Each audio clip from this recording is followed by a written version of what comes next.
Real estate એમ કહી શકું કે થોડું મંદું ચાલુ રહ્યું છે. તો બરોડામાં શું હાલત છે અત્યારે? વડોદરાએ ઘણા આવા ફેઝ જોઈ લીધા છે. બરોડામાં મંદીથી મંદું ચાલી રહ્યું છે ને એનાથી લોકો ટેવાયેલા છે, હેબિટેડ છે. Because of service class. જો જંત્રી તમારી વધે છે તો તમને એટલી ઇફેક્ટ થાય ખરા? ગવર્મેન્ટ બે એંગલ વિચારે, ફક્ત જંત્રીની જગ્યાએ પ્રીમિયમ પર બી ધ્યાન આપે. કોઈ પણ વ્યક્તિ જ્યારે ઇન્વેસ્ટ કરતો હોય ને એટલે એને એક થોડું શ્યોરિટી એના ઇન્વેસ્ટમેન્ટ માટેની એટલે રિટર્ન જોવે. એટલે અહીંયા એન્ડ યુઝર ઓરિએન્ટેડ રહેવાય છે, જ્યારે અમદાવાદમાં એ વસ્તુ થોડી ડિફિકલ્ટ થઈ રહી છે. કોઈ પણ ઇન્વેસ્ટરને ઇન્વેસ્ટ કરવું હોય તો એ કયા પોકેટમાં જાય? અમારા હિસાબથી એવું છે કે કોમર્શિયલમાં ઇન્વેસ્ટમેન્ટ કરવું હોય તો જે એરિયા ડેવલપ છે એ એરિયામાં કોમર્શિયલમાં ઇન્વેસ્ટમેન્ટ કરાય. અને લેન્ડ જેવી વસ્તુ એવી છે કે જે એરિયા ડેવલપ થવાનો છે, તમે ફોરકાસ્ટિંગ કરી રહ્યા છો, તો તમારે લેન્ડમાં ઇન્વેસ્ટમેન્ટ કરવું જોઈએ. મને અમદાવાદ કરતાં સારા એલિવેશન અહીંયા જોવા મળતા હોય છે. એમાં એવું છે કે અત્યાર સુધી તો ગોકળ ગાયની ગતિએ જ કામ કરે છે. ટોપમોસ્ટ આર્કિટેક્ટ વડોદરા જ આપે છે. એટલી હેલ્પ જે પ્રમાણે વીએમસીમાંથી મળતી હોય, જે મળી રહી છે, એ તમને લાગે છે કે પૂરતી છે કે એનીથી વધારે જરૂર છે? તો મિત્રો, તમારું સ્વાગત છે પ્રોપર્ટી ટોક શોના નવા એપિસોડમાં. આજે આપણે વાત કરવાના છીએ બરોડા વિશે. યસ મિત્રો, આજે આપણી સાથે જોડાયેલા છે ગેલેક્સી ગ્રુપના ઓનર મૌલિનભાઈ અને કિરણભાઈ, જેમની સાથે આજે આપણે વાત કરવાની છે બરોડાના રિયલ એસ્ટેટ માર્કેટ વિશે, બરોડા વિશે, બરોડામાં કઈ જગ્યાએ તમારે ઇન્વેસ્ટ કરવું જોઈએ, એ ટુ ઝેડ આપણે ડિટેલિંગમાં અહીંયા વાત કરવાના છીએ. તો બરોડાના રિયલ એસ્ટેટ માર્કેટ વિશે તમે આખો વિડીયો જોશો ને ત્યારે સમજશો કે બરોડા ક્યાં જઈ રહ્યું છે અને ક્યાં છે. તો શરૂ કરીએ. જો મિત્રો તમારા જોડે બહુ પૂરતો ટાઈમ ના હોય, એક કલાકના વિડીયો જોવાનો, તો તમે અમારી ક્લિપ્સમાં જઈ શકો છો. એમાં નાની ક્લિપ્સો જોવાનો તમને આનંદ મળશે અને શોર્ટ ક્લિપ્સમાં તમને ઘણું એવું નોલેજ મળશે. તો એના માટે ડિસ્ક્રિપ્શનમાં અહીંયા તમને લિંક આપી દીધી છે, તો જોઈ લો. તો કેમ છો સર? મજામાં એકદમ ભાઈ, ફર્સ્ટ ક્લાસ. તો સૌથી પહેલાં તમે તમારું ઇન્ટ્રોડક્શન આપો. તમારું ગ્રુપનું જે નામ છે ગેલેક્સી, એ કેવી રીતે મેં વિચાર્યું, એનો કેટલો ટાઈમ થયો, તમે કેટલા પ્રોજેક્ટ કમ્પ્લીટ કર્યા, મને એનું થોડુંક આપણે ઇન્ટ્રોડક્શનમાં લઈએ. હા, બેઝિકલી અમારું અમદાવાદ બેઝ ગ્રુપ છે. વડોદરામાં અમે 2011થી પ્રોજેક્ટ ચાલુ કર્યો. પર્ટિક્યુલર બાયલીમાં જ શરૂઆત કરી હતી. બાયલીમાં સૌથી પહેલાં અહીંયા જ આપણે એક ગેલેક્સી બંગલો કરીને એક સૌથી પહેલાં પ્રોજેક્ટ સ્ટાર્ટ કર્યો હતો. એમાં 94 યુનિટ 3 અને 4 BHK બંગલોઝના હતા. પછી પેરેલલ એક જી સોલિટેર 1 કરીને 5 BHK વિલાનો એક પ્રોજેક્ટ સ્ટાર્ટ કર્યો. રિસન્ટલી અત્યારે જે આપણો રનિંગ પ્રોજેક્ટમાં એક જી પ્લેટિનિયમ 2 અને 3 BHK એપાર્ટમેન્ટનો પ્રોજેક્ટ છે. અને અપકમિંગમાં અત્યારે અમારા બે પ્રોજેક્ટ છે, જે એક જી સોલિટેડ 2 કરીને 4 BHK વિલાનો પ્રોજેક્ટ ચાલુ કરી રહ્યા છે અને એક અનખોલમાં ચાલુ કર્યો છે, બોગન વિલા કરીને. એટલે અત્યાર સુધી વેસ્ટમાં કામ કર્યું ને હવે જસ્ટ ઈસ્ટમાં કામ ચાલુ કર્યું છે. તો આ પ્રોપર અમદાવાદી કે ના, પ્રોપર બરોડા. અમદાવાદ પ્રોજેક્ટ? હા, અમારા પાર્ટનર થોડા અમદાવાદના એસોસિએટ હતા શરૂઆતમાં, જે અત્યારે પણ છે. ઇવન અમદાવાદમાં બી અમે એક બે ડેવલપર સાથે જોઈન્ટલી કામ કરી રહ્યા છે. અમદાવાદમાં બી આપણા અત્યારે બે પ્રોજેક્ટ કમર્શિયલ ચાલી રહ્યા. સાનિધ્ય ગ્રુપ. સાનિધ્ય ગ્રુપ.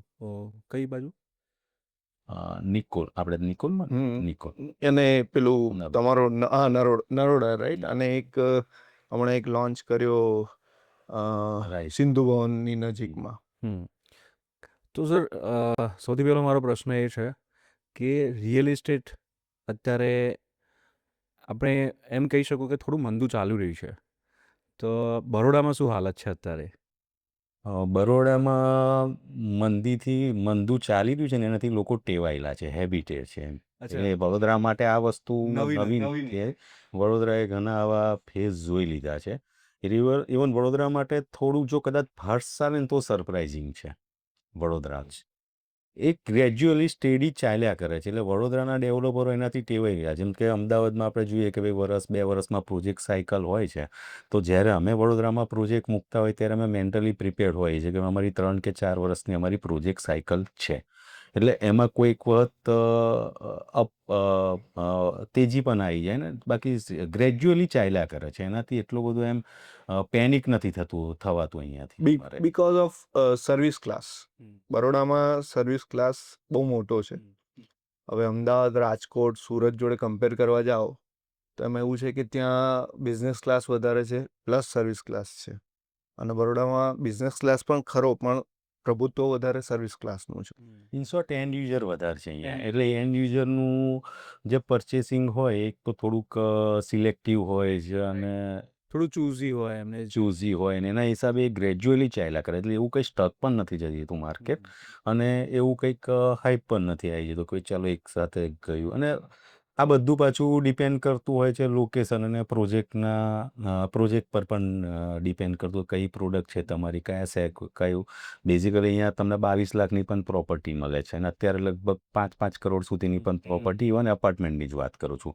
બંગલોઝમાં પણ અત્યારે જે અમારા માટે 4-5 વર્ષ પહેલાં હતું કે ભાઈ વડોદરા માટે સમજો ને કે 2 કરોડ કે કરોડના ફ્લેટ પણ અમારા માટે સરપ્રાઇઝિંગ હતા આજથી 3 વર્ષ પહેલાં કેવા, જે અત્યારે હવે નોર્મલ રેન્જમાં આવી ગયા છે. એટલે અત્યારે તમને એપાર્ટમેન્ટમાં પણ 3.5-4 કરોડના બી અત્યારે ટિકિટ સાઇઝ ચાલે છે. બંગલોઝમાં હવે 5-5, 7-7 CRની પણ ચાલુ થઈ ગઈ છે. એટલે અત્યારે વેરિએશન બહુ છે, દરેક ક્લાસ છે લેવાવાળો અહીંયા. એટલે મારો ક્વેશ્ચન એ છે કે આ એક બરોડા માટે અને બરોડાની ઓડિયન્સ માટે બહુ સારી વાત કહેવાય. હવે થયું છે કે એવું કે એઝ અ મારો જેટલો એક્સપિરિયન્સ છે રાઈટ, તો અત્યારે અમદાવાદમાં ઇન્વેસ્ટર થોડા હટીને એન્ડ યુઝર આવ્યા છે. એટલા માટે બિલ્ડર્સ એવું થઈ રહ્યું છે કે મંદી છે. એકચ્યુઅલી મંદી નથી, આમ હા ક્રેશ ક્રંચ કહી શકીએ, પણ કેવું કે મંદી નથી, એ એન્ડ યુઝર અત્યારે લઈ જ રહ્યા છે. અમે પણ જેટલો પણ અમારા જોડે એસોસિએટ બિલ્ડર છે ત્યાં એન્ડ યુઝરને મોકલી રહ્યા છે. એટલા માટે અમદાવાદમાં થોડુંક અપ એન્ડ ડાઉન જે આવે છે, ડ્રાસ્ટિક ચેન્જ એકદમ.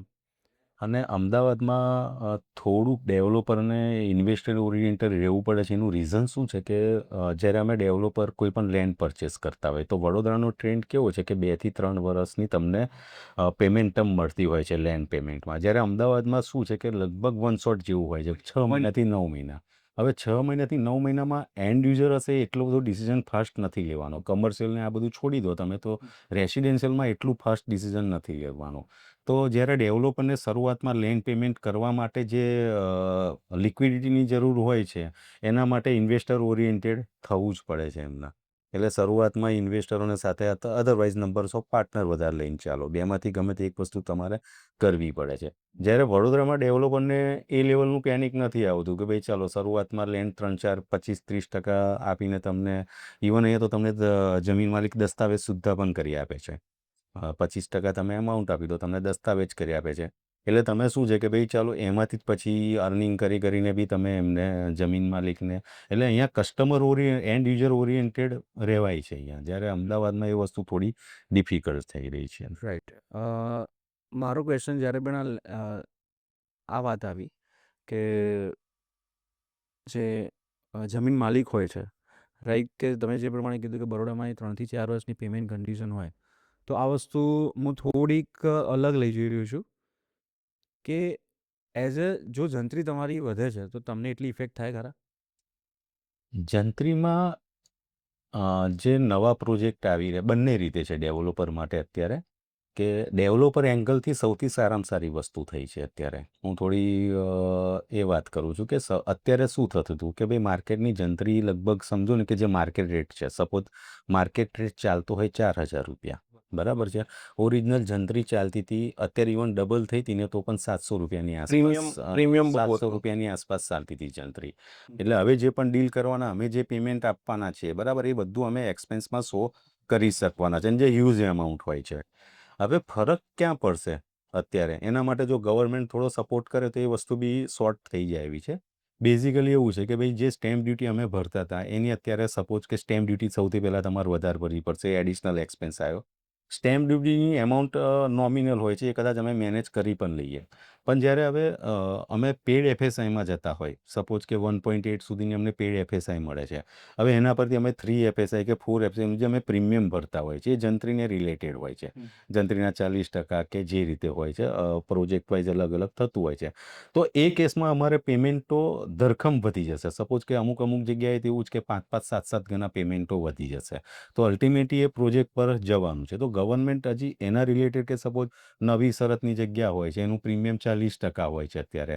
તો જંત્રી આટલી બધી વધી છે તો 40%ના એ પર્સન્ટેજ જે પ્રીમિયમ છે એ થોડું રેશનલાઇઝ કરે તો એ જે અત્યારે માર્કેટમાં એન્ડ યુઝર સુધી જે એની ઇફેક્ટ જવાની છે, ગવર્મેન્ટની રેવન્યુમાં એટલો બધો ફરક નહીં પડે, પણ એન્ડ યુઝર પાસે પ્રોપર્ટી મોંઘી જવાની છે, તો એ એંગલ પર થોડું કામકાજ કરે તો એ બી મેનેજેબલ છે. બાકી બંને રીતે છે, એટલે ફાયદા પણ છે ને એની સામે નુકસાન. આપણે જોવા જઈએ તો જંત્રીના એક મારા એન્ડથી તો મને એવું ઘણી વખત એવું ફીલ થાય કે જો જંત્રી વધશે તો કેવું કે એન્ડ યુઝરને પણ એટલો જ બેનિફિટ છે. ના એટલે એમાં કેવું છે કે પ્રોજેક્ટ ઉપર કોઈ પણ જગ્યાએ જંત્રી વધે એટલે કિરણભાઈ કીધું એ પ્રમાણે કે કોસ્ટિંગ ગમે ત્યાં ને ગમે ત્યાં જે વધારો થયો છે એ પ્રોજેક્ટ ઉપર જ આવવાનો. એ પ્રોજેક્ટ પર જે ઇફેક્ટ આવી એ છેલ્લે સરવાળે તો જવાનું છે એન્ડ યુઝર પર જ, રાઈટ. એટલે ઘણી બધી જગ્યાએ એ પણ થવાનું કે તમારો પ્રાઇસ હાઇક થવાના ચાન્સ વધવાના છે, રાઈટ. પણ જો ગવર્મેન્ટ બે એંગલ વિચારે, એક એંગલની જગ્યાએ કે ફક્ત જંત્રીની જગ્યાએ પ્રીમિયમ પર બી ધ્યાન આપે તો એ વસ્તુ અટકી શકે છે અથવા તો સુધરી શકે છે. એટલે જે અત્યારે સપોઝ બંગલોઝ જોઈ રહ્યા છે, બરાબર, બંગલોઝમાં પેડ FSI કે આ તે બધું લેવાનું નથી થતું, તો એમાં એટલી બધી ઇમ્પેક્ટ નહીં પડે.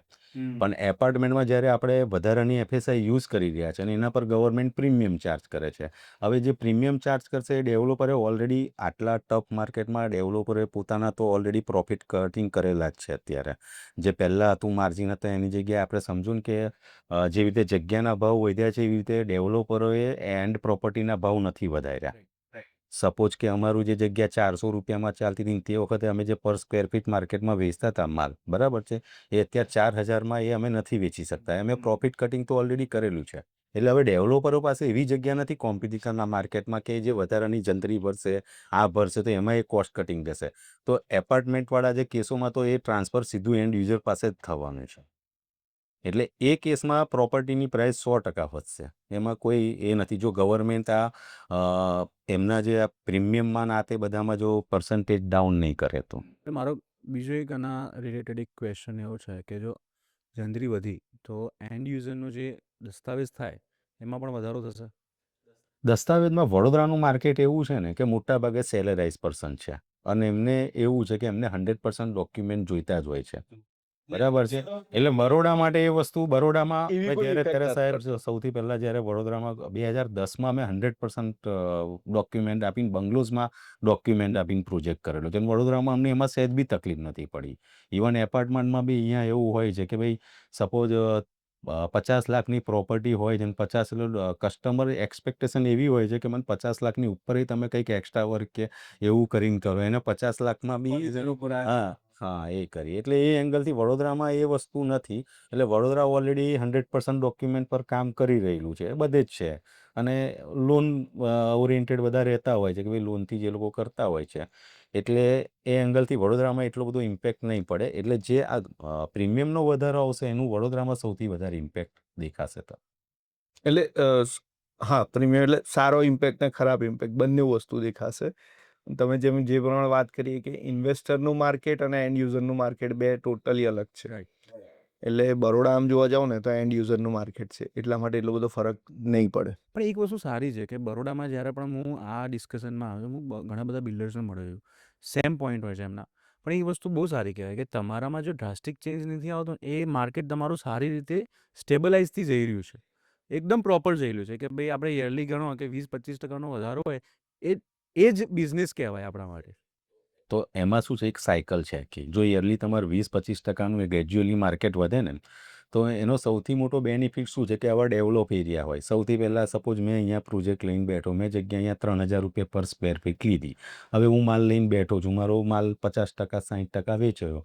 પછી આ ભાઈ આવ્યા તો એમને આપણા કરતાં થોડુંક રાઇઝ મૂકી, એ માર્કેટમાં થોડુંક પોર્શન આપણા કરતાં થોડુંક પ્રોપર્ટીની પ્રાઇસ વધારે રાખશે. તે વખતે મને એ બેનિફિટ પડશે, હું નીકળીશ તો પછી એમનું ચાલશે. આ સાયકલ એક જો 15-20% ગ્રેજ્યુઅલી માર્કેટ વધ્યા કરે ને, તો માર્કેટ કોઈ દિવસ જે મંદી કહીએ છીએ આ એવી ના આવે. એક સાયકલ ચાલ્યા જ કરે એમ તમને. અને એ જરૂરી છે. દર વર્ષે એવરેજ 15-20% અને બધા માટે જરૂરી છે કે જે પ્રોપર્ટી લીધી એના માટે પણ સારું છે, અને ઇન્વેસ્ટર આવ્યા હોય તો ઇન્વેસ્ટરને પણ એ એપ્રિસિએશન મળે. આઈ થિંક કે જે રિયલ એસ્ટેટમાં આપણે જે વાત કરીએ કે તમે બરોડા એકચ્યુઅલી છે એન્ડ યુઝર માટે, ઇન્વેસ્ટરો પણ જ્યારે પણ ઇન્વેસ્ટરને ઇન્વેસ્ટ બી કરવું હોય ને તો આ સારું માર્કેટ કહેવાય. એ સેફ માર્કેટ કે સ્ટેબલી ગેઇન કરે. માર્કેટ અને સાહેબ જે પ્રોપર્ટીની વેલ્યુ છે ને એની સામે જે રેન્ટ મળે છે ને, એ એક વડોદરા માટે. વડોદરાના હજુ પ્રોપર્ટી માર્કેટ હજી એટલું બધું છે, તમારી અમદાવાદની કમ્પેરિઝનમાં જાઓ, અમદાવાદ, સુરત, રાજકોટ, તો એ બધાની કમ્પેરિઝનમાં હજી વડોદરા બહુ રિઝનેબલ છે.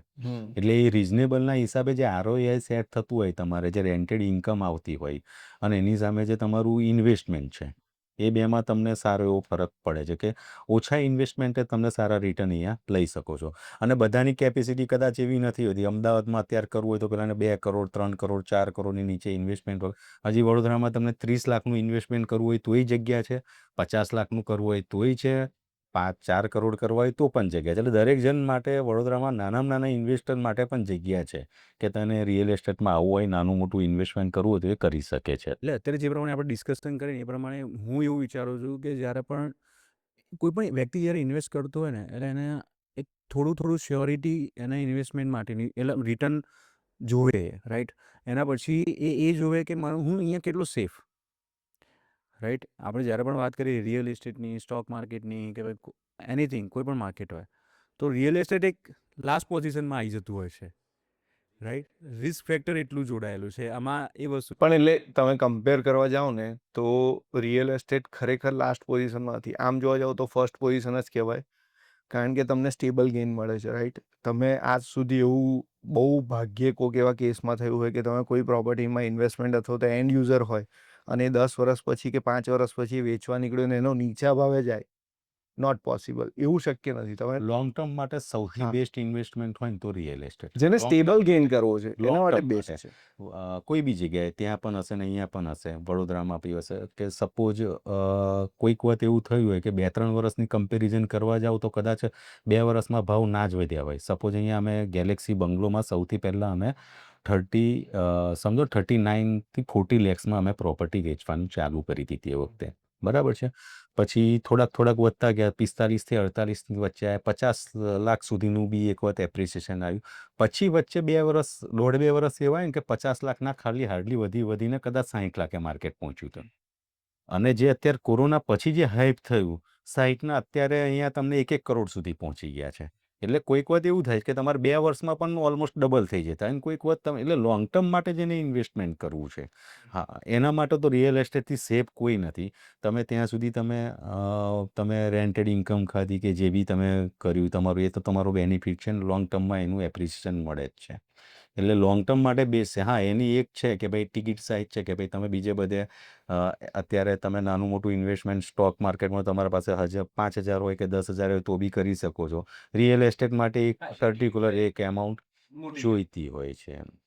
અને એનું બી મેનેજેબલ છે. સપોઝ અહીંયા વડોદરામાં તમને સમજો 2 BHK ફ્લેટમાં જાઓ છો, બરાબર, 2 BHK એપાર્ટમેન્ટમાં જાઓ છો તો તમને હજી એ 25 લાખ 30 લાખની રેન્જમાં મળી જાય છે. તમે 2-2.5 લાખ રૂપિયા ડાઉન પેમેન્ટ ભરી દીધું અને તમે એની સામે તમારો લગભગ 20,000ની આસપાસનો EMI આવ્યો. એક એક્ઝામ્પલ આપું છું. એ 20,000નો EMI તમે ટીલ ડેટ જ્યારે 25 વર્ષનું ટેન્યુર લેશો ત્યાં સુધી તમને ફિક્સ રહેવાનું છે.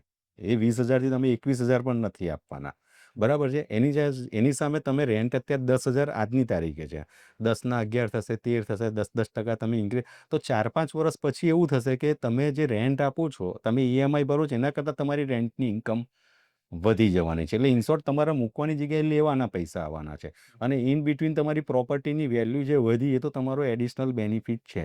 એટલે જેને કદાચ લોંગ ટર્મ 2-2.5 લાખના ઇન્વેસ્ટમેન્ટમાં ખાલી તમે EMI કરતા રહો તો એટલે લોંગ ટર્મ માટે જેને જવું છે એના માટે તો રિયલ એસ્ટેટ એકદમ બેસ્ટ છે એમ. એટલે આ વસ્તુ મેં એટલા માટે કીધી કે જે પ્રમાણે ડિસ્કશન કર્યું એટલે મને એવું ફીલ થયું કે બરોડાની જે ઓડિયન્સ છે એને પણ ખબર હોવી જોઈએ કે બરોડાનું માર્કેટ જે પ્રમાણે છે એ સ્ટેબલ માર્કેટ છે. સ્ટેબલ માર્કેટ એ બહુ સારી વસ્તુ કહેવાય. જ્યારે પણ આપણે કોઈ વસ્તુમાં ઇન્વેસ્ટ કરવી હોય યા તો આપણે એન્ડ યુઝરને વેચતા હોય ત્યારે એમ. તો કોઈ પણ બરોડાની ઓડિયન્સને જ્યારે પણ એ ઇન્વેસ્ટ બી કરવા માગતી હશે તો એને સારી, સેફ અને સિક્યોર રિટર્ન મળશે એમ, રાઈટ. મારું કહેવું એ જ છે. એમાં કેવું છે કે કોઈ પણ ઇન્વેસ્ટર કે એન્ડ યુઝર માટે બરોડાનું માર્કેટ સારામાં સારું જ છે. તમે નોર્મલી કોઈ પણ જગ્યાએ, તમે અમદાવાદ, બરોડા, કોઈ બી સુરત, ગમે તેની જોડે કમ્પેર કરો ને તો કોઈ પણ ડેવલપર જ્યારે ખાડો કરતો હોય ને, શરૂઆત કરતો હોય, ત્યારે ઇન્વેસ્ટર ઇન્વેસ્ટ કરે ને તો જ્યારે પ્રોડક્ટ ઊભી થઈ જશે ને ત્યારે ઓટોમેટિક એનું ગેઇન આવી જ જવાનો છે એ 3 વર્ષની સાયકલમાં, રાઈટ. એનો અમુક પર્સન્ટેજ તો નીકળી જ જવાના છે. અને એની સામે જ્યારે એન્ડ યુઝર એ પરચેસ કરે છે, એન્ડ યુઝરને શું છે કે પ્રોડક્ટ રેડી થયા પછી જ મેઇનલી બરોડાનો એન્ડ યુઝર એવો છે કે મોસ્ટલી પ્રોડક્ટ રેડી થયા પછી જ એ અંદર એન્ટર થતો હોય છે. અને ઘણા એવા બી હોય છે કે ભાઈ ના હાફ પોઝિશન હોય ત્યારે એન્ટર થઈ ગયો હોય અથવા તો ખાડો થયો હોય ત્યારે એન્ટર થયો હોય.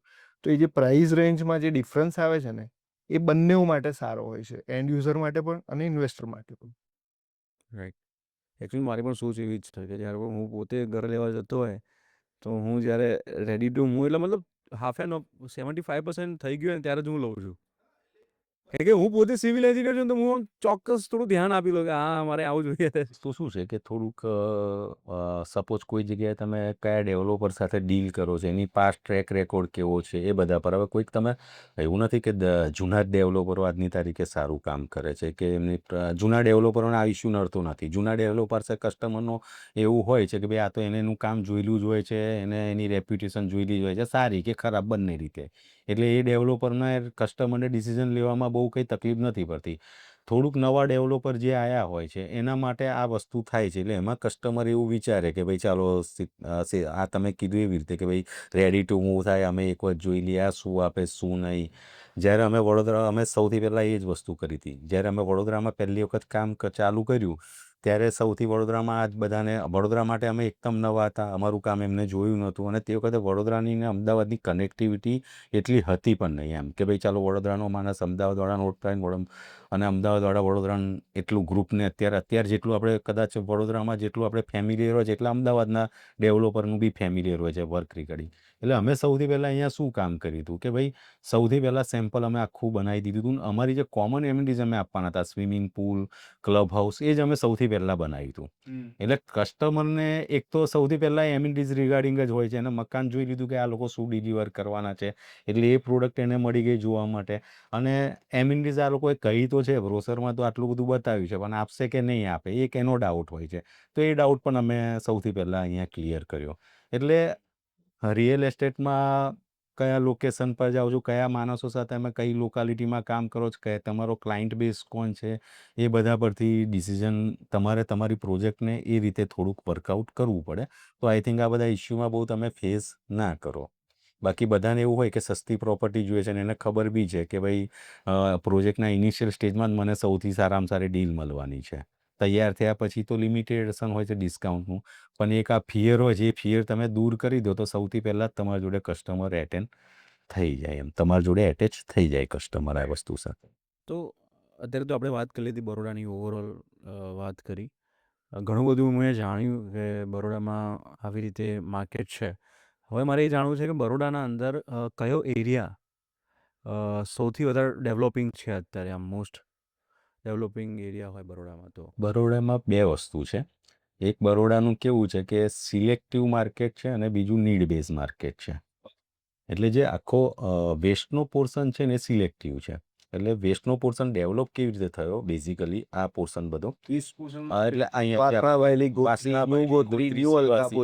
બધું જે પોર્શન જે ડેવલપ કેવી રીતે થયો છે, જે અત્યારે આપણે બેઠા છે ભાયલી અને ભાયલી ગોત્રી સેવાસી, જે અત્યારે સારામાં સારા લોકો પ્રિફર કરે છે. ઇવન બહારના લોકો પણ જે અહીંયા વડોદરામાં આવવા માંગતા હોય એના માટે સૌથી સારામાં સારી ઇમ્પ્રેશન આ 3-4 એરિયાની છે. અને પ્રોજેક્ટની સાઇઝને આ તે બધું એ રીતનું પડ્યું છે અહીંયા તમને. અને પ્રોજેક્ટો પણ એવા છે કે ખરેખર અહીંયા તમને આ એરિયામાં સૌથી સારામાં સારું છે.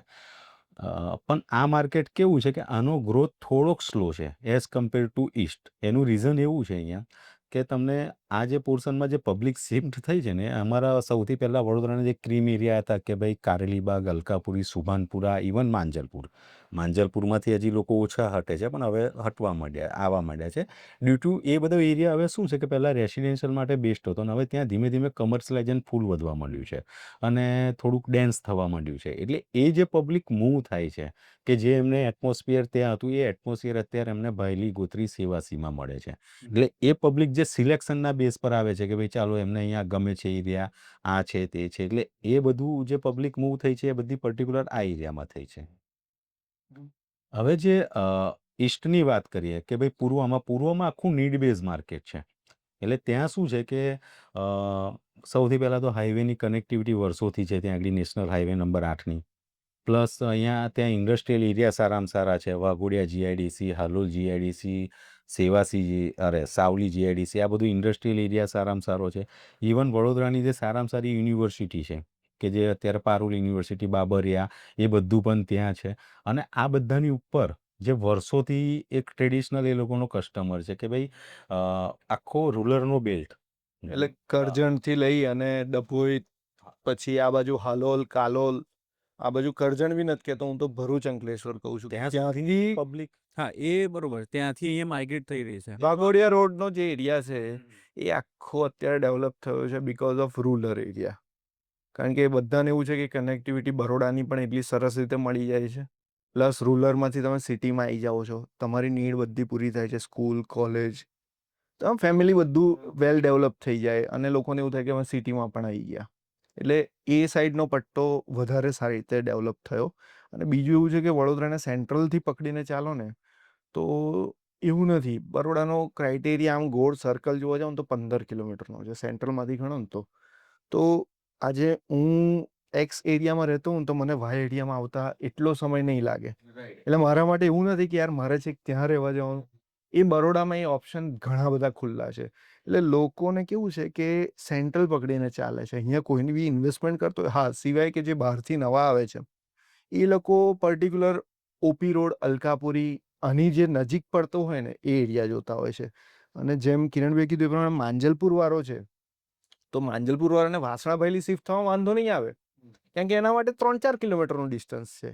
એને એવું થાય હું માંજલપુર સેલ આઉટ કરીને હું વાસણાભાઈલી શિફ્ટ થઈ શકું છું, જેનાથી મને લોકાલિટી બીજી નવી મળશે, એરિયા મોટો મળશે, વેલ ડેવલપ મળશે.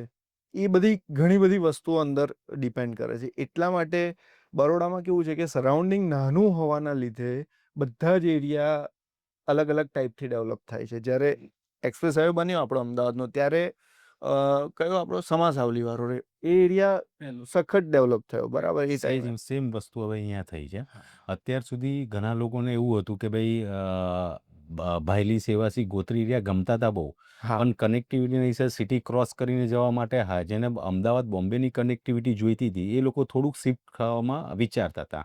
એ વસ્તુ હવે એક્સપ્રેસ હાઈવેની અહીંયા કનેક્ટિવિટી મળી ગઈ છે એટલે સડનલી આ એરિયામાં માઇગ્રેશન વધી, એટલે સડનલી આ એરિયામાં હવે હા, એકચ્યુઅલી મને હાલ થોડીક ખ્યાલ આવ્યો કે હું સુરતથી આવતો હતો અંકલેશ્વર, પછી ત્યાંથી લઈ મારા 2 રોડ બતાવે, એક એક્સપ્રેસ ઓલો રાઈટ અને એક પાછળ વાળો. અહીંયાથી 10 મિનિટમાં તમે અત્યારે એક્સપ્રેસ હાઈવે પર ચડી જાઓ. આપણે જે બેઠા છે ને એ, અને આનો એક બેનિફિટ બીજો શું થયો, લોકલ લોકો તો અહીંયાથી મૂવ થયા જ. હવે શું છે, સરાઉન્ડિંગ, તમારા સિટીના સરાઉન્ડિંગ બંને એક્સપ્રેસ હાઈવે થઈ ગયા. અને આ બાજુ એરિયાને શું બેનિફિટ થયો કે અત્યારે દહેજને જે ઇન્ડસ્ટ્રીયલ એરિયા હતો ને કે એ લોકોને નેશનલ હાઈવે નંબર 8થી જવા આવવામાં તકલીફ પડતી. એ લોકોનું ટ્રાન્સપોર્ટેશન કે અપડાઉનનો ટાઈમ બહુ હતો, તો એટલે એ લોકો ત્યાં મજબૂરીમાં ત્યાં શિફ્ટ પણ થઈ ગયા હતા રહેવા માટે. ઇન્ડસ્ટ્રીયલ એરિયામાં નહોતું ગમતું આ તે, તો પણ ત્યાં શિફ્ટ થયા હતા. ડ્યુટી હવે આ લગભગ અડધા કલાકનો જ એમના માટે રસ્તો છે. એટલે હવે એ લોકો પણ અહીંયા આ એરિયામાં શિફ્ટ થવા માંડ્યા છે. એટલે પર્ટિક્યુલર જે સડનલી આ એરિયામાં તમે જે ગ્રોથ જુઓ છો કે છેલ્લા આની કનેક્ટિવિટી થયા પછી તો ઘણો જ ફરક પડી ગયો છે. આ બાજુ ગોત્રી, સેવાસી, ભાયલી, ઇવન ડીલ એરિયાને પણ આખો. એટલે મને હાલ ખ્યાલ આવે કે અચ્છા હું ત્યાંથી આવતો હતો, મને 2 રોડ. વડોદરામાં હવે તમારે વેસ્ટમાં આવવું હોય તો પણ તમે સીધા હાઈવે પરથી આવી શકશો. ઈસ્ટમાં તો વર્ષોથી આવતું હતું જ આપણાથી. અને બીજું કેવું છે કે બરોડા છે ને સેન્ટ્રલ પડે છે. તમે આમ જોવા જાવ તો મુંબઈવાળાને અમદાવાદ આવવું હોય તો એને એવું લાગે કે રેસ્ટ વડોદરા જ કરી લઈએ, રાઈટ? તમે ઇવન સુરત, અમદાવાદ સુરતની કનેક્ટિવિટીમાં વડોદરા સેન્ટ્રલ પડે, બરાબર છે. ઇન્ડસ્ટ્રીયલ એરિયામાં સરાઉન્ડિંગ ઇન્ડસ્ટ્રીયલ એરિયા જુઓ તો પણ બરોડા સેન્ટ્રલ પડે છે. અને આજે દિલ્હી મુંબઈ વાળો એક્સપ્રેસવે બન્યો ને એના લીધે વડોદરાને ઘણો બધો પ્રોફિટ થશે આ સાઈડના એરિયામાં. વાસણા, ભાયલી, ગોત્રી, આ એરિયામાં વધારે પ્રોફિટ. કે જે પણ સિટીમાં કનેક્ટ થાય ને એટલે સૌથી પહેલાં એક્સપ્રેસ હાઈવેમાં આવે, પછી એ ઇન્ડસ્ટ્રીયલ થોડું પડે, એના પછી ધીરે ધીરે રેસિડેન્શિયલ આવે.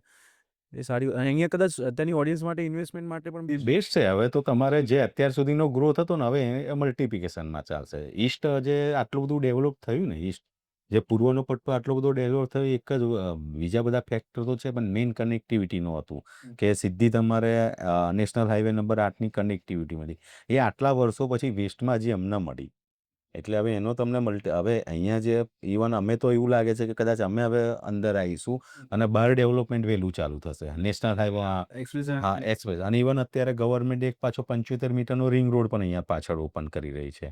એટલે અત્યારે આ એરિયામાં શું થયું, ગોત્રી સેવાસી વાયલીમાં 3-4 ફેક્ટર આ 2 વર્ષમાં એકદમ પોઝિટિવલી આવી ગયા. સૌથી પહેલાં આ વુડા લિમિટમાં હતું એ વીએમસીની લિમિટમાં આવી ગયું, કોર્પોરેશનની લિમિટમાં આવી ગયું. પ્લસ અહીંયા ટીપીઓ બધી ઓલમોસ્ટ ફાઇનલ થઈ ગઈ. પ્લસ આ નેશનલ હાઈવે જે આપણો એક્સપ્રેસ હાઈવેની કનેક્ટિવિટી મળી ગઈ. ઇવન હવે આ 75 મીટરનો રિંગ રોડ એક મળી ગયો. એટલે સડનલી આ બધી વસ્તુ 1-1.5 વર્ષમાં જ, અને તમે એ વસ્તુ રિફ્લેક્ટ લેન્ડની પ્રાઇસમાં થાય છે. જે વસ્તુ અહીંયા તમને સૌથી પહેલાં 2500થી 3000માં મળતી હતી, અત્યારે હવે 5-5 હજાર રૂપિયા લેન્ડ કોસ્ટ થઈ ગઈ છે ડીટુ આ બધા ડેવલપમેન્ટના હિસાબે. તો અત્યારે આપણે મોસ્ટલી બરોડાની બધી વાત કરી લીધી કે રિંગ રોડ આવી રહ્યું છે, આ વસ્તુ બંને એક્સપ્રેસ હાઈવે ટચ કરી રહ્યા છે. અ, મારે હવે એ ક્વેશ્ચન પૂછવો છે કે બરોડામાં કોઈ પણ ઇન્વેસ્ટરને ઇન્વેસ્ટ કરવું હોય તો એ કયા પોકેટમાં જાય? મતલબ લાઈક કે ભાઈ રેસિડેન્શિયલ, કોમર્શિયલ, લેન્ડ, કે પછી કોઈ કોમર્શિયલ રેન્ટિંગમાં એને વધારે રિટર્ન મળશે, એવું કંઈ? ઇન્વેસ્ટમેન્ટનું જે ક્રાઇટેરિયા છે ઇન્વેસ્ટરનો, એ શું છે એના ઉપર ડિપેન્ડ કરે છે. હવે એને પ્રોજેક્ટમાં ઇન્વેસ્ટ કરવું છે, જે પ્રોજેક્ટ રેસીકોમ હોય અથવા તો એટલે પ્યોર રેસિડેન્શિયલ હોય કે પ્યોર કોમર્શિયલ હોય અથવા તો લેન્ડ હોય, પણ એ બધી જ વસ્તુ ડિપેન્ડ કરે છે એની ઇન્વેસ્ટમેન્ટ એમાઉન્ટ ઉપર. એટલે દરેક પોકેટમાં કેવું છે કે ઇન્વેસ્ટમેન્ટ કર્યા પછીનો સમય અને પર્સન્ટેજ અલગ અલગ હોય છે. એટલે આજે કોમર્શિયલમાં એવું છે કે હવે કોઈક એવી જગ્યા છે જે ડેવલપ થવા જઈ રહી છે અને ત્યાં પછી હું કસ્ટમરને કોમર્શિયલમાં ઇન્વેસ્ટમેન્ટ કરાવડાવી દઉં કે ભાઈ અહીં કરી દો ઇન્વેસ્ટ, અથવા તો જે લેન્ડ ડેવલપ થવા જઈ રહી છે એ જગ્યાએ હું એને ઇન્વેસ્ટમેન્ટ કરાવું. એ બેમાં ડિફરન્સ જોવો પડે. અમારા હિસાબથી એવું છે કે કોમર્શિયલમાં ઇન્વેસ્ટમેન્ટ કરવું હોય તો જે એરિયા ડેવલપ છે એ એરિયામાં કોમર્શિયલમાં ઇન્વેસ્ટમેન્ટ કરાય. અને લેન્ડ જેવી વસ્તુ એવી છે કે જે એરિયા ડેવલપ થવાનો છે, તમે ફોરકાસ્ટિંગ કરી રહ્યા છો, તો તમારે લેન્ડમાં ઇન્વેસ્ટમેન્ટ કરવું જોઈએ, રાઈટ? એટલે બધી વખતે ડિપેન્ડ કરે છે કે એનો શું એનો ફંડ કેવી રીતનું છે, એને કેટલા ટાઈમ પીરિયડ માટે ઇન્વેસ્ટ કરવું છે, એ બધી વસ્તુ ઘણી બધી ડિપેન્ડ કરે છે. એટલે દરેક પોકેટ માટે અલગ અલગ ક્રાઇટેરિયા હોય છે. તો આઈ થિંક હું એવું કહું કે ભાઈ ઇન્વેસ્ટિંગ માટે કોમર્શિયલ અત્યારે તમારે ઇન્વેસ્ટ કરવું હોય એઝ અ ઇન્ડિવિજ્યુઅલ ચોઇસ, તો કયો એરિયા પ્રિફર કરો તમે? બેઝિકલી અત્યારે જે હવે નવા અમારું જે ગોત્રી સેવાસી ભાયલી, હવે શું છે, વડોદરામાં તમારે કમર્શિયલ કરવા માટે બધી જ જગ્યાએ સારા સ્કોપ છે. એનું રીઝન શું છે કે કોઈ પણ એરિયા જે વડોદરાનો ડેવલપ થતો હોય છે, એની પોતાની ઇકોનોમી ઊભી થતી જાય છે. સપોઝ કે ભાયલી થયું, તો ભાયલી માટે અત્યારે અમુક વસ્તુ માટે મારે અલકાપુરી જ જવું પડતું હતું, બરાબર છે, કે અમુક વસ્તુ માટે. હવે એ વસ્તુ નથી રહી. હવે ભાયલીમાં થઈ ગયું છે, તો અત્યારે ભાયલીમાં જ પોતાની હવે બધી જ ઓલમોસ્ટ દરેક બ્રાન્ડ આવી ગઈ છે. એટલે જે અલકાપુરીમાં હતું એ જ વસ્તુ આવે. એટલે દરેક એરિયામાં કમર્શિયલ જે વસ્તુ આવતી હોય છે, કે જેમ એરિયા થોડોક ડેન્સ થતો જાય એમ અત્યારે, અને આ લોકોએ બી હવે શું છે કે દરેક બ્રાન્ડ કે ગમે તે એને દરેક હવે પોતાના યુનિટ બી હવે નાના કરતા ગયા છે. સપોઝ કે સૌથી પહેલાં વડોદરામાં તમે વેબસાઇટ હોય કે હોય તો 1 કે 2 હતા કે 3 હતા. અત્યારે દરેક એરિયામાં પોતાના ઝુડિયો બધા જ એરિયામાં છે. જુડિયો દરેક એરિયામાં આવી ગયા છે. એટલે દરેક જે બી બ્રાન્ડ છે દરેક એરિયામાં જઈ રહી છે, અને પોપ્યુલેશન અને કસ્ટમર બેઝ એટલો મળી જ રહ્યો છે. રિલાયન્સ છે, ડીમાર્ટ છે, લોકોની જીવન જરૂરિયાતની જે રેગ્યુલર રૂટીન વસ્તુ એના બી બધી જગ્યાએ. એટલે બધા જે ડેવલપ થઈ રહ્યા એરિયા છે એમાં તમારું પ્રોજેક્શન એ જ જોવાય. આજે અત્યારે અમારું અનખોલનું જે બોગનવિલા છે, રાઈટ, તો અત્યારે ત્યાં ડીમાર્ટ આવી રહ્યું છે, રાઈટ. એટલે કોઈને ઇન્વેસ્ટમેન્ટ કરવું છે કે ભાઈ મારે ફોરકાસ્ટિંગ કરવું છે કે 2 વર્ષમાં 3 વર્ષમાં હું XYZ એમાઉન્ટ મૂકું છું, એના મને એટલીસ્ટ 25%, 30% રિટર્ન મળી જાય તો ઇનફ છે. 40% રિટર્ન મળી શકે એનો, તો એવી જગ્યાએ ઇન્વેસ્ટ કરાય કે જ્યાં આટલી મોટી કંપની વિચારી રહી છે કે અહીંયા મારો બિઝનેસ સારો એવો ચાલવાનો છે, એટલે એરિયા ડેવલપ થઈ રહ્યો છે. મીન્સ તમારે પ્રોજેક્શન પહેલાં એ પ્રોજેક્શનને જોઈને પ્રોજેક્ટ ઉપર ઇન્વેસ્ટમેન્ટ કરવું પડે. એટલે એવી રીતે છે કે જે જગ્યા ડેવલપ થવાની છે ને, તો તમારે આ ઘણી બધા ક્રાઇટેરિયા છે જે સ્ટડી કરી લેવા પડે કે ભાઈ શું આવી રહ્યું છે નવું, બેન્કિંગ કયા નવા આવી રહ્યા છે, HDFC, ICICI, કઈ બેન્કો આવી રહી છે. મોસ્ટલી આ લોકો પહેલી એન્ટ્રી લેતા હોય છે કોઈ પણ જગ્યાએ, કે લોકોને બેન્કિંગ નજીક પડે, લોકોને જીવન જરૂરિયાતની વસ્તુઓ નજીક પડે, એ લોકો સૌથી પહેલાં એન્ટ્રી લે એરિયામાં. જેમ કે વાસણા, ભાયલી, કોતરીમાં સૌથી પહેલાં એ બધું આવી ગયું. એના પછી ધીમે ધીમે બધા અલગ અલગ કંપનીના મોલ આવવા માંડ્યા, સ્ટોર્સ આવવા માંડ્યા, એટલે લોકોને ઇઝી પડવા માંડ્યું. એટલે કિરણભાઈ કીધું કે ભાઈ મારે પર્ટિક્યુલર એક વસ્તુ લેવા માટે મારે અલકાપુરી જવું પડતું હતું કે ઓપી રોડ જવું પડતું હતું કે સિટીમાં જવું પડતું હતું. એવું હવે નથી. જ્યારે બરોડામાં 2011ની આસપાસ કદાચ પેલો કયો મોલ ખુલેલો આપણો સૌથી પહેલો વડોદરા સેન્ટ્રલ 10-11માં. તો કદાચ એવું હતું કે પહેલો એ જ મોલ હતો, એક જ મોલ હતો. પછી બીજો થયો, ત્રીજો થયો એરિયા વાઇઝ. સેમ એ જ વસ્તુ રિલાયન્સ મેગામાર્ટ છે કે ભાઈ ડીમાર્ટ છે, એ બધું પણ એ જ રીતે સેમ ડેવલપ થઈ રહ્યું છે. એટલે તમે કહેવાનો મતલબ એવું કે દરેક એરિયામાં તમારો શું પર્ચેસિંગ પાવર છે એ પ્રમાણે તમે દરેક એરિયામાં જઈ શકો છો. પર્ટિક્યુલર એવું જ નથી કે આ જ એરિયામાં તમે કરશો તો જ તમને હાઈલી ગ્રોથ મળશે, આ જ એરિયામાં કરશો તો તમને નહીં મળે. એ તમારું ઇન્ડિવિજ્યુઅલ ચોઇસ છે. બાકી દરેક એરિયામાં અત્યારે પોતાની ઇકોનોમી ઊભી થતી જ જાય છે. એટલે દરેક એરિયામાં તમને ધીમે ધીમે તો રિટર્ન મળે જ છે એમ કોઈ બી જગ્યાએ. હા, તમારે એવું છે કે ભાઈ અત્યારે કર્યા છે ઓન ધ સ્પોટ જ મારે રિટર્ન લેવું છે, બરાબર છે, તો તમે અત્યારે જેવી રીતે અલકાપુરી ને એ બધામાં જે વર્ષોથી કેટલી પ્રોપર્ટી તમને પ્રીલીઝ પણ મળી જાય છે. અત્યારે ડેવલપર શું કરે છે મોટા ભાગે કે હાઈ સ્ટ્રીટનું અત્યારે ઓલમોસ્ટ કોન્સેપ્ટ વધારે ચાલે છે. એટલે હાઈ સ્ટ્રીટમાં શું કરે છે, એક હું તમને એક્ઝામ્પલ આપું આજવા રોડનો જ. આજવા રોડ અત્યારે એટલો બધો ડેન્સ નથી થયો, બરાબર છે, પણ ત્યાં પણ ડેવલપરે શું કર્યું છે, એક ડેવલપર છે કે એમને આખું હાઈ સ્ટ્રીટ બનાવી દીધી અને અત્યારે બ્રાન્ડો સાથે ડાયરેક્ટ જ બધા સાથે એ કોલોબરેશન કરી રહ્યા છે કે ભાઈ અત્યારે સબવે લઈ આવ્યા કે બીજી બધી જે બ્રાન્ડો છે એ બધા માટે અત્યારે ઓલરેડી એને બધા સાથે ટાઈપ કરીને ચાલુ કરાવી દીધું છે. હવે એ શું કરશે કે કસ્ટમરને સીધા પ્રીલીઝ પ્રોપર્ટી તરીકે એપ્રોચ કરશે, તો એ જગ્યાએ તમારું ફર્સ્ટ ડેથી જ તમારું રિટર્ન ચાલુ થઈ જવાનું છે. એવું અત્યારે દરેક એરિયામાં ચાલી રહ્યું છે પોતાનું. એટલે કોઈ આ બધામાં ડિસિઝન તમારા મેઇન તમારે કેટલી ટિકિટ સાઇઝમાં જવું છે એ પ્રમાણે આપણે ઇન્વેસ્ટ કરીએ. બાકી બધા પોકેટ્સ સરસ જ છે એમ ઇન્વેસ્ટમેન્ટ માટે કે રહેવા માટે પણ. બેઝિક સ્ટડી કરવું જોઈએ અને બેઝિક સ્ટડી કરી બરોડાનું એક પહેલાં અત્યાર સુધી નાની નાની શોપનું ચાલતું હતું. તો શોપમાં એક હતું કે તમે કદાચ વડોદરામાં શરૂઆતમાં થોડાક લોકો ડિસઅપોઇન્ટમેન્ટ થયા. કેવી જગ્યાએ કે વડોદરામાં અત્યાર સુધી જે શોપનું જે ચોઇસ છે, ફર્સ્ટ ચોઇસ છે, ઓલવેઝ ગ્રાઉન્ડ ફ્લોર હતી.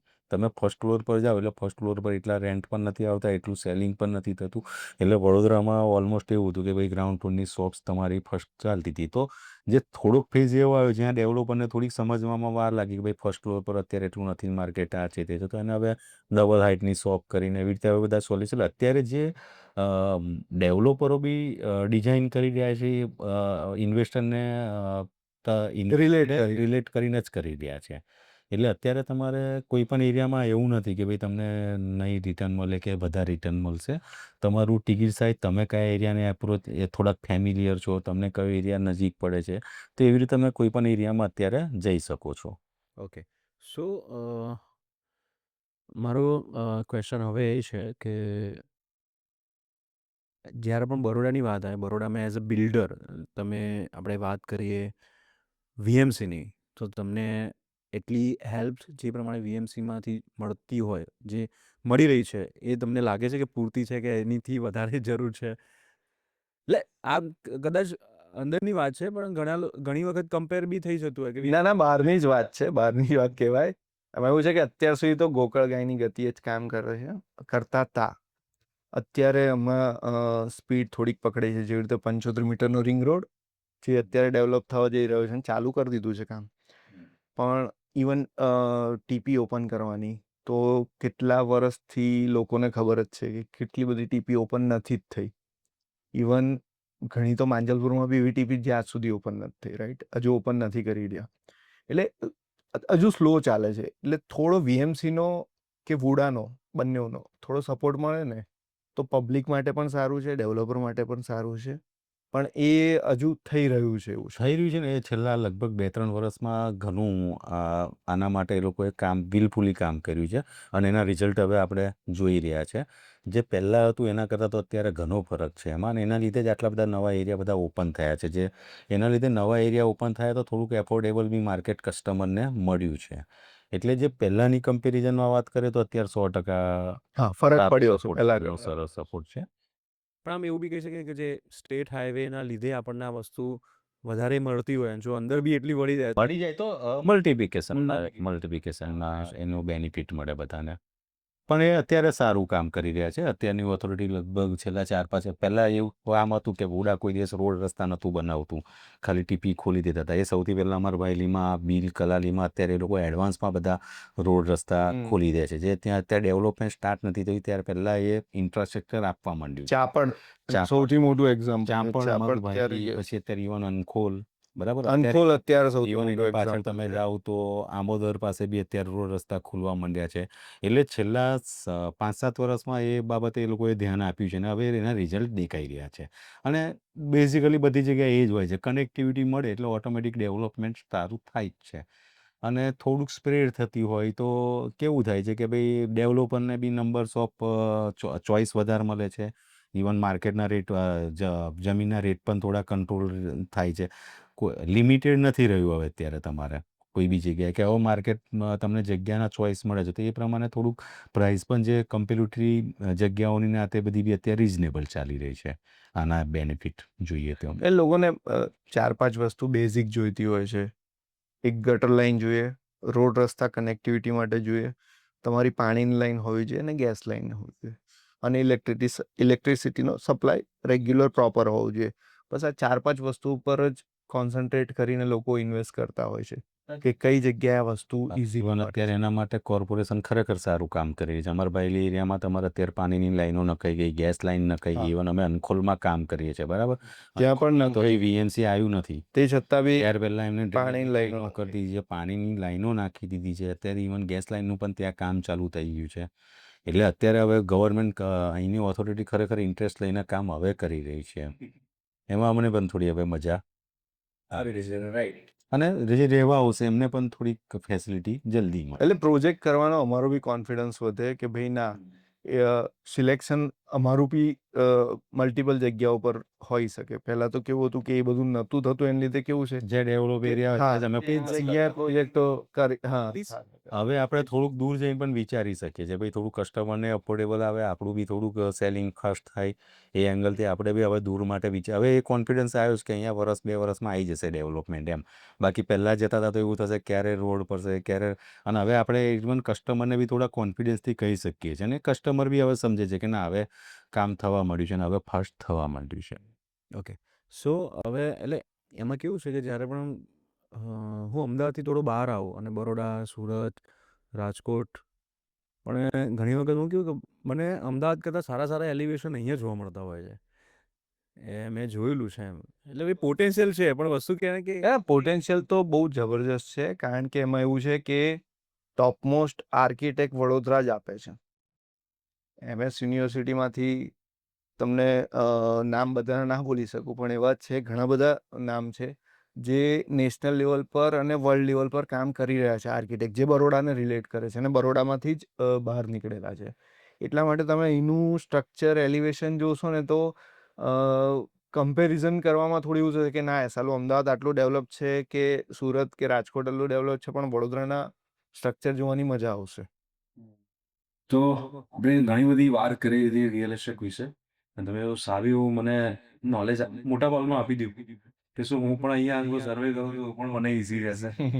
વડોદરા બહુ નાનું છે એટલે બહુ વાંધો નહીં આવે તમને.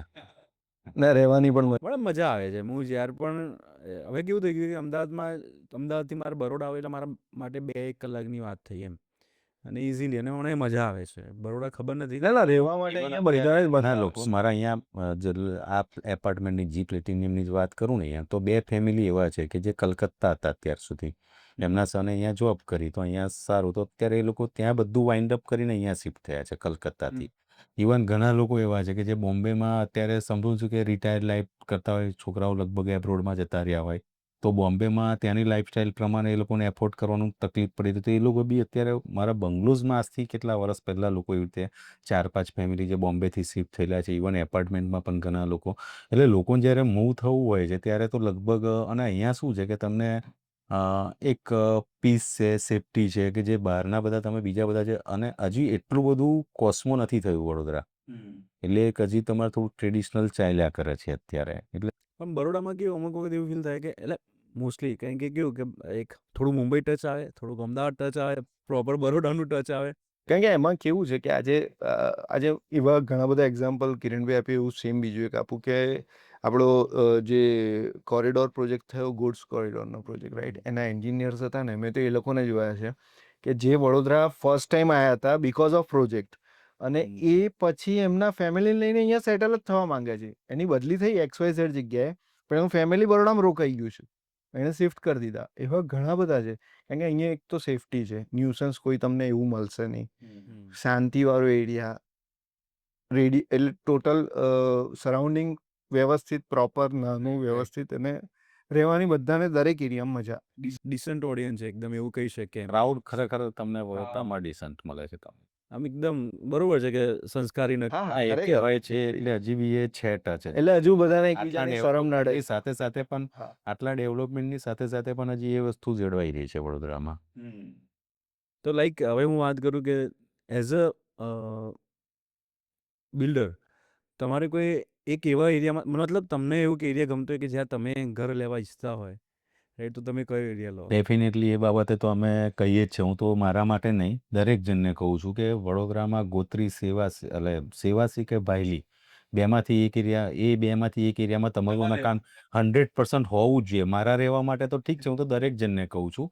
જે રીતનું અહીંયા ક્રાઉડ આવી રહ્યું છે, જે રીતની અહીંયા લોકાલિટી બની રહી છે, એ પ્રમાણે તો હું બધાને કહું છું, સજેસ્ટ કરું છું. જે બી એફોર્ડ કરી શકતા હોય ને જે કરી શકે એને 100% ભાયલી કાં તો સેવાસીમાં તો પોતાનું, કાં તો ન્યુ અલકાપુરી, આ 3 એરિયામાંથી તો પોતાનું એક મકાન હોવું જ જોઈએ દરેક જનરેશન માટે. સેમ એટલે અમે અમારું પોતપોતાનું મકાન કરે રાખેલા બી છે, એવું છે કે ભાઈ એક તો હોવું જ જોઈએ એમ. પછી એવું ના કે ઘણી વખત આપણે એઝ અ બિલ્ડર હોય પણ આપણે કહેતા હોય અહીંયા, પણ હોય ત્યાં. એટલે એના માટે ભાઈ અમારે દસ્તાવેજ બતાવવા પડે, બાકી ભાઈ એટલે ખરેખર આ એરિયાની લોકાલિટી ખરેખર સારી આવી ગઈ છે. અને તમે શું પ્રિફર કરો, અપાર્ટમેન્ટ, બંગલો? પર્ટિક્યુલર મારી પસંદ ફ્લેટ છે. હા, મને પોતાને ફ્લેટ ગમે છે, એટલે મારો પર્સનલ ચોઇસ છે. બાકી લોકોને અહીંયા બરોડામાં આજે પણ એવું છે કે ડુપ્લેક્સ, જો ફ્લેટની સામે ડુપ્લેક્સ પસંદગી કરવાની હોય તો લોકો ડુપ્લેક્સ જ પસંદ કરશે, ટેનામેન્ટ પણ પસંદ કરી લેશે, પણ ફ્લેટ જલ્દી નહીં કરે. એમાંનો હું છું એ. મને જગ્યા સાથે એ તમને પર્સનલી અપાર્ટમેન્ટ કેમ ગમે? એટલે એ તો એવું છે કે ના, એટલે એમાં એવું છે કે હું બેઝિકલી બોર્ન એન્ડ બ્રોટઅપ મારું 50-50 છે. એટલે હું મુંબઈમાં રહેલો હતો, જન્મ્યો ને મોટો થયો, પછી મારું ટાઉન જે હોમ ટાઉન છે ત્યાં રહ્યો. બંને વસ્તુઓ મેં જોઈ છે, પણ મને ફ્લેટ વધારે ગમે કે ભાઈ પ્રાઇવસી મને વધારે ગમે છે. એટલે કે મેં મારું બારણું બંધ કરી દીધું એટલે વાર્તા પૂરી થઈ ગઈ. એટલે બંગલામાં એવું છે કે તમને આજુબાજુથી સરાઉન્ડિંગ ઘેરેલા છો તમે, એ બી સારું છે, પણ કોઈકને ગમે કોઈકને ના ગમે, એટલે પર્સનલ ચોઇસ એવી છે કે ફ્લેટ. તો પછી તમે અપાર્ટમેન્ટમાં કયો ફ્લોર? ટોપ ફ્લોર, ઉપર જ. યસ. અત્યારે હું છે પણ ટોપ ફ્લોર પર, અને બીજી કોઈ જગ્યાએ લીધેલા હોય એમાં પણ એવું છે કે ઉપરના માળે થઈ ગઈ છે. તમે? પર્ટિક્યુલર મને બંગલોઝ વધારે પસંદ છે બધી જ. એક તો કીધું એવું જ કે મેં રિવર્સ છીએ, અમે કોમ્યુનિટીમાં રહેવાનું વધારે સાંજ પડે ખુરશી નાખીને બેઠા હોય તો 4-5 જણ જોડે બેસા હોવા જોઈએ.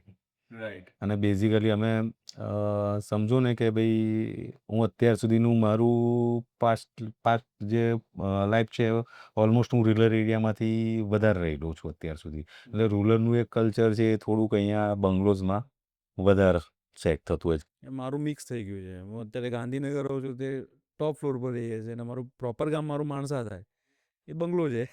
એટલે એવું પછી પર્સનલ ચોઇસ છે, આપણને શું ગમે છે એના ઉપર ડિપેન્ડ કરે છે.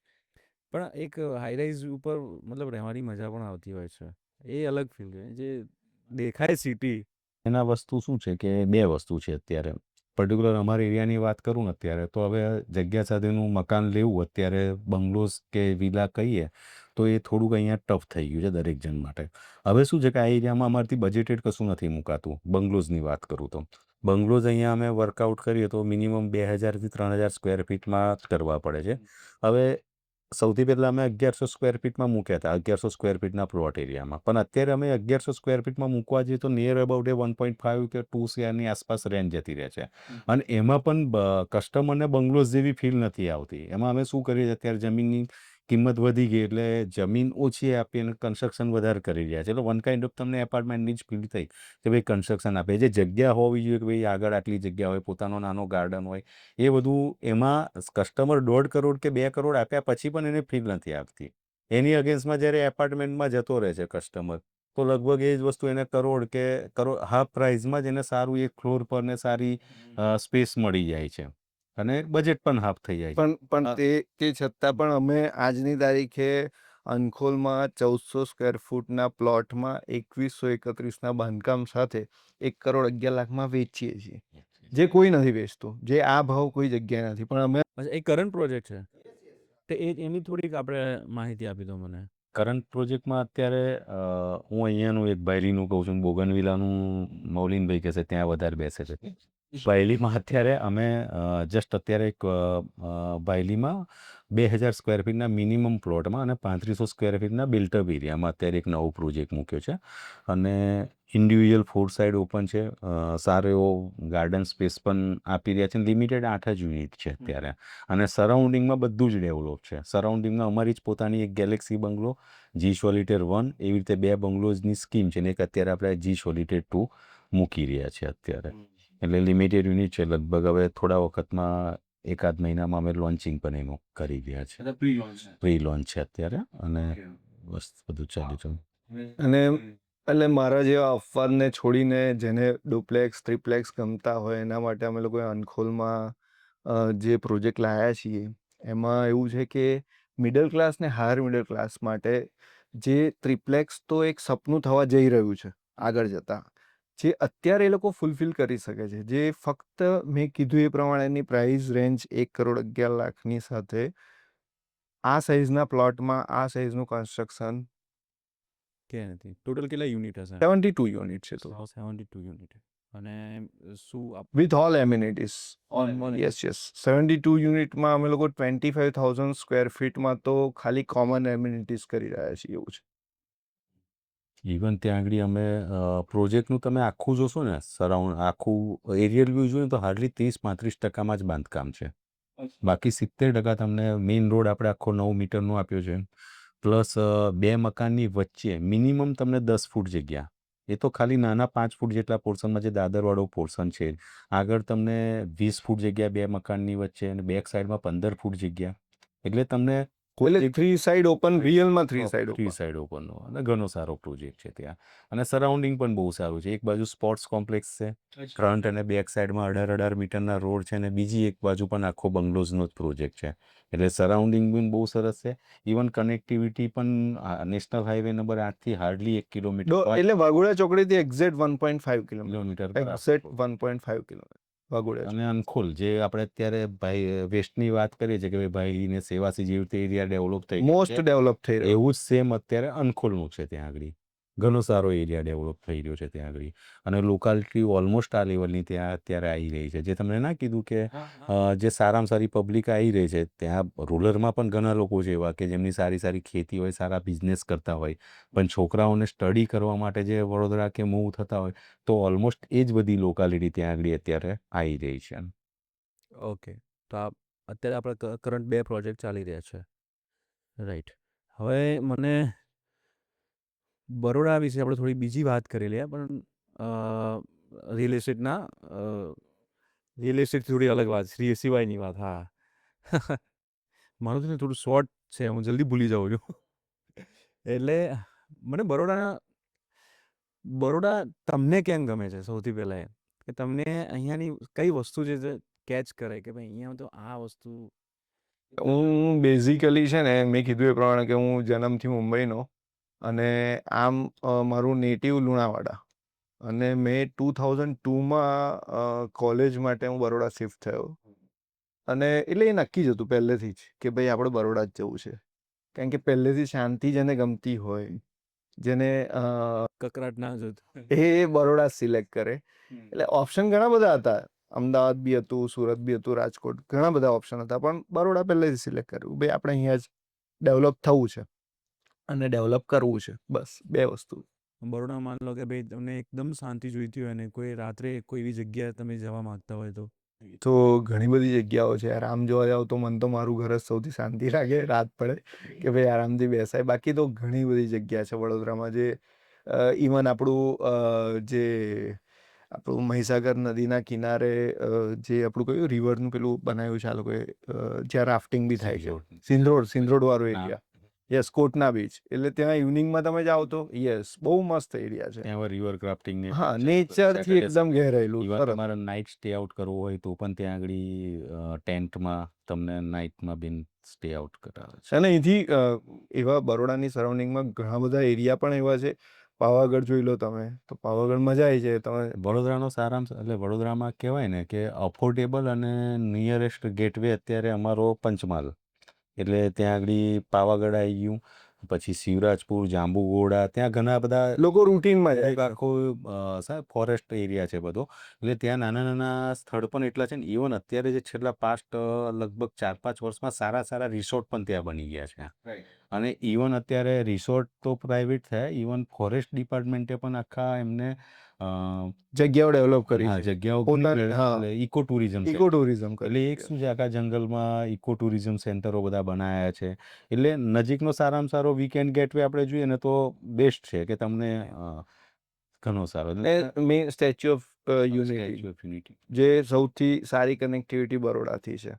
અને તમે રોડ પર જાઓ એટલે તમને યસ યસ યસ, સૌથી સૌથી સરસ છે. અને ત્યાં ઘણી બધું એવું છે કે જે તમને મજા આવી જાય ફેમિલી ઇઝી સાથે. કનેક્ટિવિટી ઇન્ફ્રાસ્ટ્રક્ચર પણ, જે આ તમને નાના નાના ડેસ્ટિનેશન કહ્યા ને, જે સપોઝ કે આખા ફોરેસ્ટ એરિયામાં છે, પણ તમને જે એક હાથની માતા કરીને છે, એક નાઝર માતા, જે વોટરફોલ ને ઇવન તમે ત્યાં Waterfall. ફોલ સુધી જાઓ ને ત્યાં સુધી તમને પાક્કા ડામરના રોડ જોવા મળશે નાના નાના એરિયામાં. એટલે ગવર્મેન્ટે બી સારી એવી કનેક્ટિવિટી પણ ઘણી કરી છે. એટલે બરોડાની અંદર ને બહાર આજુબાજુમાં મજા આવી જાય, એટલે ટૂંકમાં રહેવાની.